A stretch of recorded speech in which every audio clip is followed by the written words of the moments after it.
अस्सलाम वालेकुम everyone and welcome to Bairiya hamlets. आज हम अपनी एक प्रीमियम साइट के ऊपर खड़े हुए हैं जो कि 2 कनाल का एक प्रोजेक्ट है।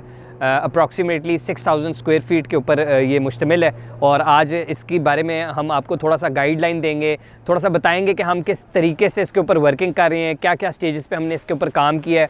आपने ये वीडियो एंड तक देखनी है और आज हम आपकी मुलाकात कराएंगे अपने साइट सुपरवाइज़र से, साइट इंचार्ज से, जो कि आपको इस साइट के बारे में बताएंगे कि वो किस तरीके से काम कर रही हैं इसके ऊपर। जो कि जो है ना, हमारे साइट सुपरवाइज़र जो हैं एक प्रॉपर डीए इंजीनियर हैं जो आपको गाइड करेंगे इस साइट के हवाले से, इसके ऊपर हमने किस स्टेजेस के ऊपर काम किया है, थोड़ा सा ब्रीफ सा इंट्रोडक्शन देंगे अपनी साइट के बारे में जो हमने अभी तक काम कर लिया हुआ है। आज साइट पे हमारी वर्किंग चल रही है, उस हवाले से हम ऑन एयर हुए ताकि आपके साथ भी कुछ चीज़ें शेयर कर ली जाएँ, कुछ चीज़ें आपको भी बता दी जाएँ, कुछ गाइड कर दिया जाए साइट के हवाले से, कंस्ट्रक्शन के हवाले से, कुछ टेक्निकल चीज़ों को देख लें और कुछ जो हमारी आज प्लिंथ बीम की पोरिंग चल रही है, जैसे कि आप देख रहे हैं वर्कर्स हमारे काम कर रहे हैं। ठीक है, प्लिंथ आरसीसी वॉल की और कॉलम्स की, ये प्लिंथ बीम से नीचे कॉलम्स होते हैं उनकी पोरिंग चल रही है। ठीक है, जिसको आपको दिखाया जा रहा है इस तरफ, ये आरसीसी है बिल्डिंग के लेफ़्ट साइड वाली, ये पोर हो चुकी है। बिल्डिंग के लेफ़्ट साइड वाली आरसीसी पोर हो चुकी है और कॉलम पे ये वर्कर्स काम कर रहे हैं। अभी जैसा कि आप देख रहे हैं फाउंडेशन की अपना स्टेयर की फाउंडेशन जो है ना पोर कर रहे हैं। ठीक है, और इसी के पैरेलल हम तैयारी कर रहे हैं अपनी राइट साइड की आरसीसी वॉल की जो है ना लीन डालने की, लीन कंक्रीट, ताकि फर्दर हम इसको भी कंटिन्यू नेक्स्ट स्टेप पे कर सकें प्लिंथ बीम के साथ। अभी आप देख रहे होंगे जैसा कि कॉलम्स की शटरिंग हुई है, ये प्लिंथ बीम से नीचे कॉलम्स आते हैं जो कि बैक फिल के दौरान ये सारे छुप जाएंगे, ढक जाएंगे। इसके बाद इसके ऊपर शटरिंग कल को खुल जानी है, इसके बाद प्लेन बीम की शटरिंग लगनी है और उसके बाद उसमें भी कंक्रीट पोर हो जानी है। ये फाउंडेशन था बिल्डिंग का। फाउंडेशन के बाद हमारा चुनाई स्टार्ट हो गई थी, चुनाई को एक लेवल पर लेकर आए। इसके बाद अब इसके ऊपर प्लेन बीम लगेंगे जो हमारा अंदर का फिनिश फ्लोर लेवल की हाइट होगी तकरीबन। उसके बाद हम फर्दर जो है ना नेक्स्ट स्टेप पर जाएंगे। नेक्स्ट स्टेप हमारा ये होगा, प्लेन बीम के बाद हमने इसकी बैक फिल करनी है, मट्टी डालनी है और साथ साथ आगे कंटिन्यू हमारा काम चलता रहेगा। स्टेप में हमारी बिल्डिंग बढ़ती चली जाएगी और बाकी हमारा लीन है। लीन की तैयारी जैसे कि मैंने आपको पहले बता दी है कि आरसीसी वॉल की हम तैयारी कर रहे हैं। कुछ चीज़ें हैं जो कि टेक्निकल चीज़ों को देखना पड़ता है, वो देखते हुए हम अपने काम को कंटिन्यू रखें में आगे, ताकि हमें फ़र्दर फ्यूचर में कोई डिस्टर्बेंस ना आए काम के हवाले से। अभी ये हमारे कॉलम्स जो हैं प्लिंथ बीम से पहले वो पोर कर रहे हैं ताकि हमारी जो ये चुनाई है, जो हमारी ब्रिक मैसनरी हमने की है, ये थोड़ा सा मजबूत हो जाए। इसके लिए हमने ये पहले से ही इसको जो है ना कॉलम्स को हम पोर कर रहे हैं, इसकी कंक्रीट फिल कर रहे हैं इसके बीच में। जैसे जैसे स्टेप हमारे बढ़ते आगे जा रहे हैं, साथ साथ हम कंक्रीट वर्क भी अपना निकालते ले जा रहे हैं।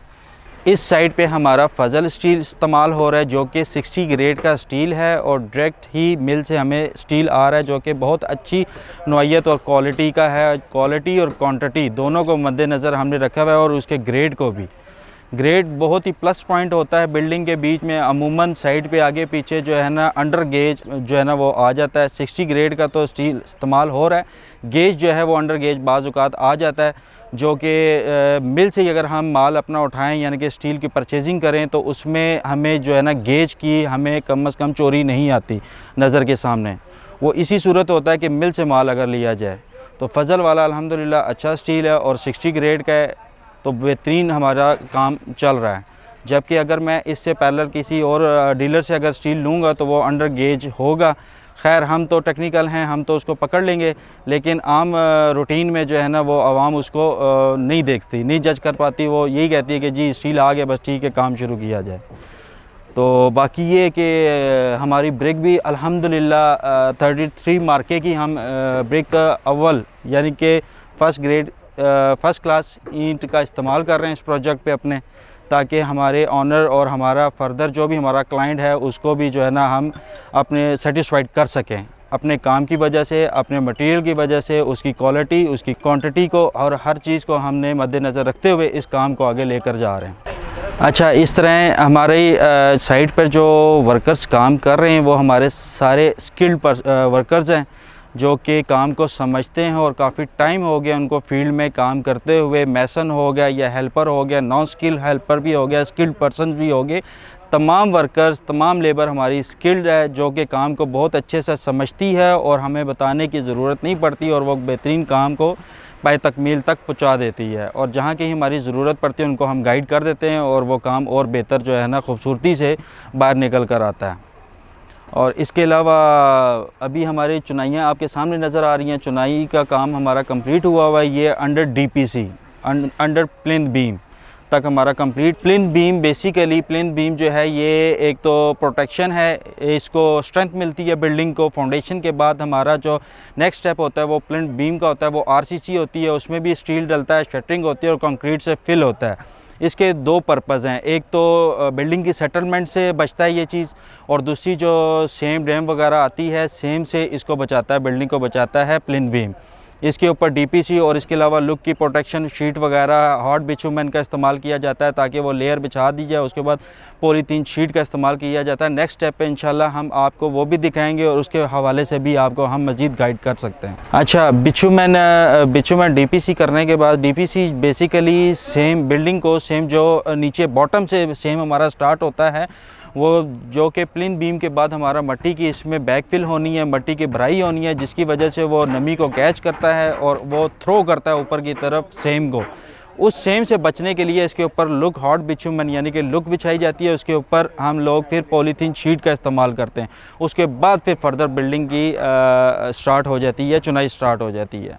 इसके अलावा जो इसमें हमारा मज़ीद चीज़ों को जो मद्देनज़र हम रखते हैं उसमें यह है कि टर्माइट स्प्रे किया जाता है, जो कि दीमक के ख़ात्मे के लिए स्प्रे होता है कि कल को फ्यूचर में हमारी लकड़ उससे महफूज रहे, उसको कीड़ा ना लग सके। उसको एक स्टेज होती है कि फाउंडेशन से पहले मट्टी में टर्माइट स्प्रे किया जाता है। उसके बाद नेक्स्ट स्टेप होता है बिल्डिंग के अंदर, जिस टाइम हम PCC फ्लोरिंग करते हैं उससे पहले टर्माइट स्प्रे का इस्तेमाल करते हैं ताकि मज़ीद जो दीमक को वहीं रोक दिया जाए, वो मज़ीद आगे ना बढ़ सके और हमारे किसी चीज़ को, हमारी वुड वर्क को नुकसान ना हो, हमारे वुड के किसी भी आइटम को नुकसान ना हो, दीमक वहीं पे ही जो है ना महदूद रह सके, नीचे रह सके। बाकी फ़र्दर इंशाल्लाह जैसे जैसे काम चलता रहेगा आपको इंशाल्लाह गाइड करते जाएंगे और इंशाल्लाह आपको फ़र्दर मज़ीद डिटेल के साथ इंशाल्लाह हम आपको गाइड करेंगे, चीज़ों को बताएंगे, समझाएंगे, दिखाएंगे।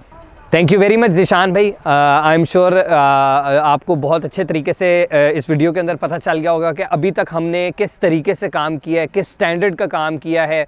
जिस तरीके से ज़ीशान भाई ने आपको बताया कि हमने स्टील भी जो है वो सबसे अच्छे ग्रेड का 60 ग्रेड का यूज़ किया, फजल स्टील का यूज़ किया, और हमने बहुत ही ब्रिक्स भी जो हैं वो अव्वल क्वालिटी की, क्लास A क्वालिटी की ब्रिक्स इस्तेमाल कर रहे हैं, मेपल लीफ का सीमेंट इस्तेमाल कर रहे हैं। हम हर चीज़ का इस साइट के ऊपर बहुत ख्याल रख रहे हैं, ना सिर्फ इस साइट के ऊपर बल्कि हम अपनी हर साइट के ऊपर जो है वो क्वालिटी एश्योरेंस का लाजमी ख्याल रखते हैं। और हमारा जितना भी ग्रे स्ट्रक्चर का काम होता है वो हमेशा A+ क्वालिटी का ही होता है। जितनी भी SOPs हैं कंस्ट्रक्शन की A+ क्वालिटी की, वो सारे SOPs को हम फॉलो करते हैं प्रॉपर तरीके से, ताकि एक साइट को अच्छे तरीके से जो है वो पाए तकमील तक पहुंचाया जा सके। इंशाल्लाह आप हमारी इस साइट के ऊपर देखते रहेंगे कि हम किस तरीके से किस स्टेजेस पे काम करते रहें, ताकि आपको हमारे काम करने के तरीक़ेकार से जो है ना वो एक आइडिया हो जाए, आपको आइडिया हो जाए कि हम किस तरीके से काम कर रहे होते हैं। अगर आपको फ़र्दर कोई क्वेरी है, कोई घर की कंस्ट्रक्शन करानी है, कोई भी काम है आपको, तो आप हमें हमारे दिए हुए नंबर पे, हेल्पलाइन पे कॉल कर सकते हैं। और कोई भी प्लॉट अगर आपने ख़रीदना है या घर की कंस्ट्रक्शन करवानी है तो आप हमसे फ्री ऑफ कॉस्ट जो है वो कोटेशन ले सकते हैं। Thank you very much for watching our channel and do not forget to subscribe us. अल्लाह हाफ़िज़।